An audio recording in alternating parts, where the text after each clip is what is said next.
தனக்கு எதிராக பிடிவாரண்ட் பிறப்பிக்கப்பட்டுள்ளது தொடர்பாகவும் நீதிமன்றத்தில் ஆஜராகாதது தொடர்பாகவும் சட்டமன்ற உறுப்பினர் விஜயதாரணி தொலைபேசி வாயிலாக நமக்கு அளித்த பேட்டியை தற்போது காணலாம்.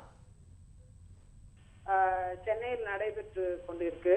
இதுக்கு நான் செல்லணும். அது இல்லாம எங்க சட்டமன்ற உறுப்பினர் கூட்டம் நாளைக்கு சட்டசபை ஆரம்பிக்கிறதுனால அதுவும் இன்றைக்கு இருக்கும்.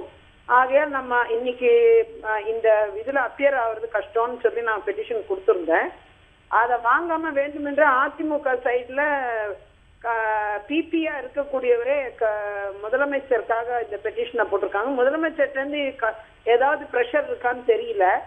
அப்படி இந்த அரசாங்கத்துக்கு அப்பியர் ஆகிறவரே இந்த மாதிரி பெட்டிஷன் எல்லாம் போட்டு மதுவிலக்கு கேட்டதற்காக ஒரு தண்டனை மாதிரி இந்த பிடி வாரண்ட இஷ்யூ பண்ணோன்னு கட்டாயப்படுத்தி வாங்கியிருக்காங்க.